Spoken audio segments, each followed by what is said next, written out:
Shalom Aleihim, saudara-saudara yang dikasihi Tuhan Yesus Kristus.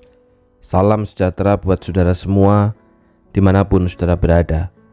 Damai sejahtera kiranya melimpahi saudara-saudara. Markus 11 ayat 15 sampai dengan 17 berkata demikian.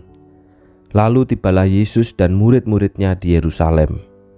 Sesudah Yesus masuk ke bait Allah, mulailah ia mengusir orang-orang yang berjual beli di halaman bait Allah, meja-meja penukar uang, dan bangku-bangku pedagang merpati dibalikkannya. Dan ia tidak memperbolehkan orang membawa barang-barang melintasi halaman bait Allah. Lalu ia mengajar mereka, katanya, "Bukankah ada tertulis, rumahku akan disebut rumah doa bagi segala bangsa? Tetapi kamu ini telah menjadikannya sarang penyamun." Saudara, bagi bangsa Yahudi, bait Allah bukan hanya sebagai tempat beribadah, tetapi juga merupakan simbol kesatuan politik, sosial, dan ekonomi. Untuk mempermudah umat yang datang dari berbagai tempat melaksanakan korban persembahan, maka di halaman bait Allah dibuka meja penukar uang untuk persepuluhan, bangku-bangku pedagang merpati dan kambing domba untuk umat yang berasal dari tempat yang jauh, sehingga dapat membeli korban di halaman bait Allah dan mempersembahkannya. Tujuannya untuk mempermudah umat menjalankan ibadahnya. Namun, mengapa kemudian Yesus mengusir orang-orang yang berjual beli di halaman bait Allah tersebut?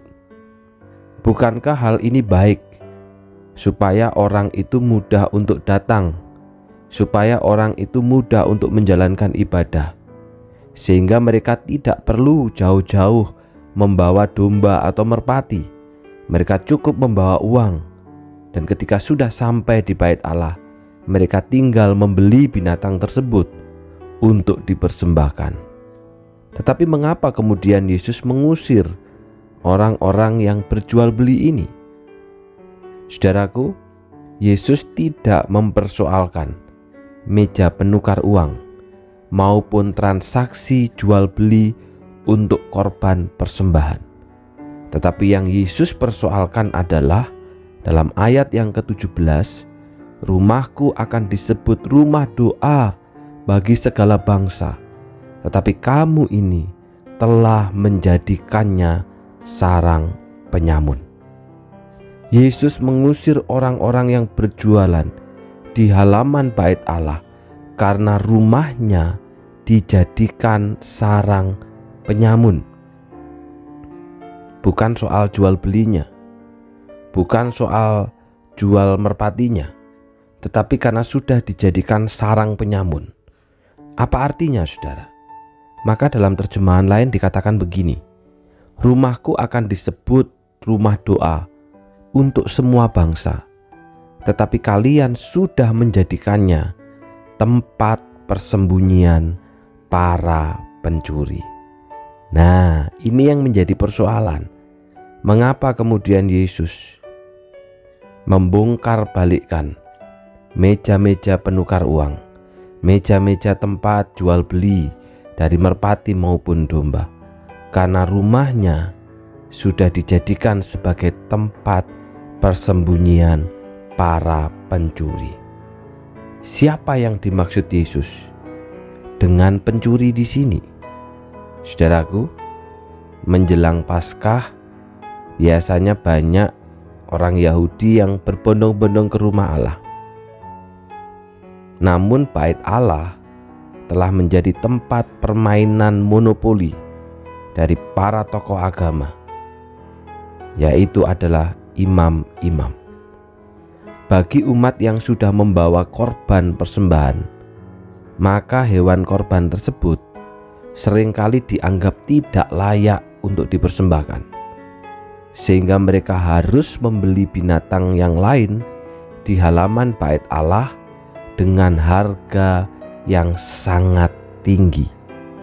Nah, ini demikian juga mereka yang tidak membawanya, maka harus membeli dengan harga yang tidak wajar. Di sini kita melihat bagaimana para imam memanfaatkan nama Allah untuk mencari keuntungan diri. Kenajisan dan pemerasan sudah sering terjadi di halaman Bait Allah, bahkan telah lama dibiarkan oleh para imam, karena para imam pun termasuk pelakunya. Apa yang terjadi di Bait Allah menjadi bukti bahwa mereka telah mencemarkan kekudusan dan kehormatan Allah. Apa yang telah dilakukan para imam bukan hanya memberatkan umat, namun menghalangi umat beribadah dan datang kepada Allah. Karena itulah Yesus berkata, "Rumahku sudah menjadi sarang penyamun, rumahku sudah menjadi sarang pencuri." Karena ada beberapa orang yang telah memanfaatkannya untuk keuntungan pribadi dan menghalangi umat yang lain untuk datang dan beribadah kepada Allah. Saudaraku yang dikasihi Tuhan, karena itu bagaimana dengan kita?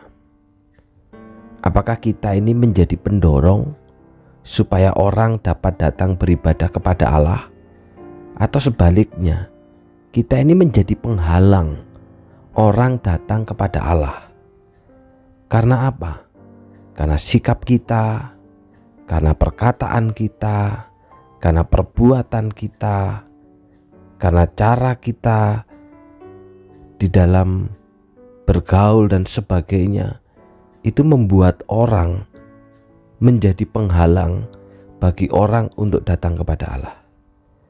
Karena itu biarlah firman Tuhan ini menolong kita supaya kita menjadi gereja bukan sebagai sarang penyamun, tetapi sarang pembangun.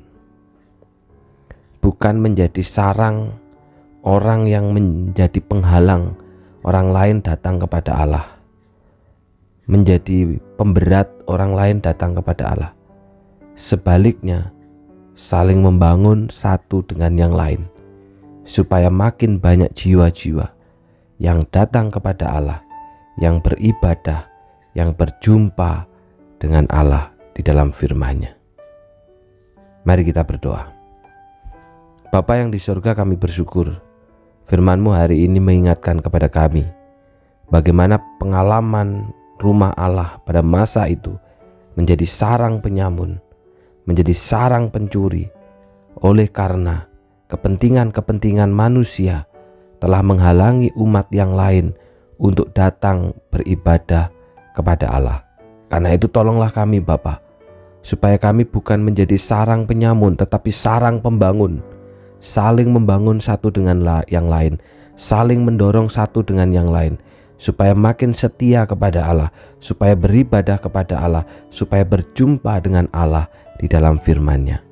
Demikian juga secara khusus hari ini berdoa untuk Bapak Zakaria Lukman yang berulang tahun. Kiranya Tuhan tolong di dalam segala pergumulan hidupnya, biarlah kiranya Allah yang menyertai, sehingga di tengah segala pergumulan itu Bapak Lukman tidak pernah kehilangan percayanya, sebaliknya makin percaya dan makin setia kepada Engkau. Kesehatannya juga kami bawa, kiranya Tuhan menganugerahkan kesehatan di tengah segala sesuatunya, biarlah boleh makin baik, makin sehat. Demikian juga berdoa untuk Alden Abednego yang hari ini juga berulang tahun. Kiranya Tuhan berkati orang muda ini, masa depannya sangat panjang, di depan ada begitu banyak yang dicita-citakannya. Kiranya Tuhan tuntun, dan biarlah Alden tetap berjalan di dalam jalan Allah, karena jalan Allah adalah jalan yang sempurna. Di dalam nama Tuhan Yesus kami sudah berdoa, amin. Selamat ulang tahun untuk Bapak Zakaria Lukman dan juga Alden Abednego. Kiranya Tuhan yang akan menyertai dan memberkati. Tuhan memberkati.